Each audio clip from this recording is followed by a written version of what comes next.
If you enjoy this video, please consider subscribing to the channel. In this video, we'll be looking at how the appearances of the Left 4 Dead survivors changed throughout the game's development. There are 3 points we'll be talking about: the original concept art, the E3 2008 redesign, and the final design. So welcome to Left 4 Dead Beta, the original survivors.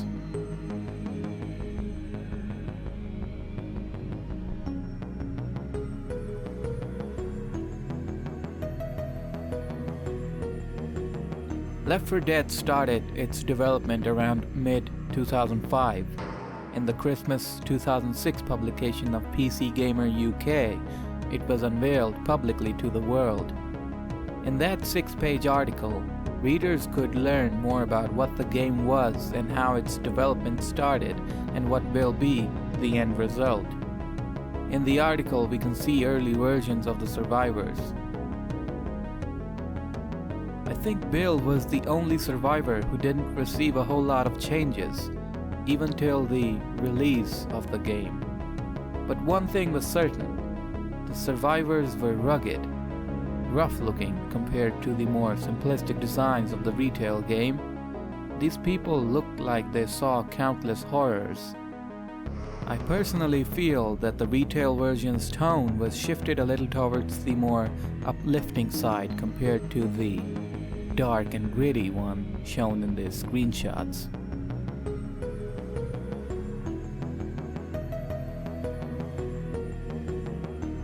Like I stated earlier, Bill had the least amount of changes done to him. If compared to the retail version, the only thing I can notice is the lack of details in a way. His concept art design had him wearing a military combat jacket, a dog tag, and a pair of gloves. All of that was changed and simplified. For Francis, his facial features got a full revamp between the early concept and the final game. At first, he had a full beard, long hair, and a scar on his right eye. Along with that, his vest seemed to have more detail, such as pockets and tags, but that was removed and he was given a simple leather vest. Lewis got a whole lot of changes done on his design. Starting from his facial features, he had a thin beard and short curly hair. That was replaced and Lewis became bald and clean-shaven. For his clothing, he had a yellow shirt, a brown jacket, and in some cases, a pair of gloves. Again, like the previous two, his design was simplified. For some reason, I think of Left 4 Dead's design somewhere in between Team Fortress 2's and Half-Life 2's design, the perfect middle, where it doesn't look too cartoony or too realistic. Zoe also went under many changes. Some were subtle, some were drastic. In the concept art, she does not look Caucasian American like in the retail game, but rather Latino or African American. Her hairstyle was almost kept the same, apart from the minor changes on the front. However, the design after the concept art had the same clothing as the concept version, but a different face that made her look older. From here we can see how they changed her into the character we know today. Her concept version had a pink hoodie and cargo pants with knee pads. But later on, she would wear a pink hoodie with a zipper on top of a white shirt and denim pants.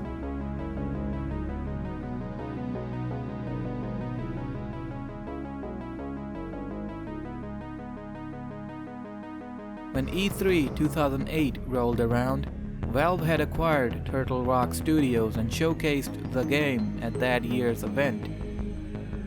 In the showcase, Gabe Newell showed how they were redesigning the characters to make them more suitable for better facial animations.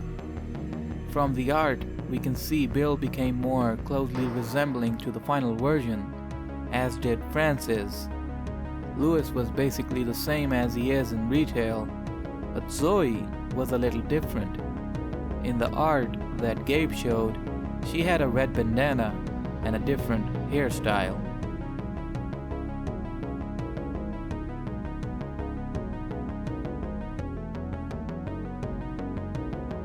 For me, Left 4 Dead's character design is unique.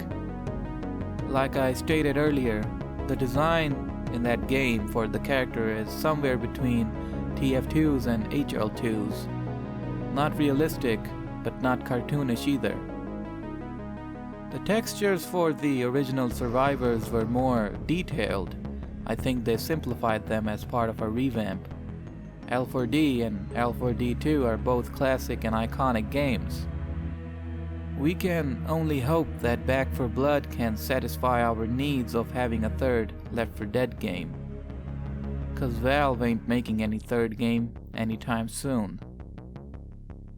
Thank you for watching.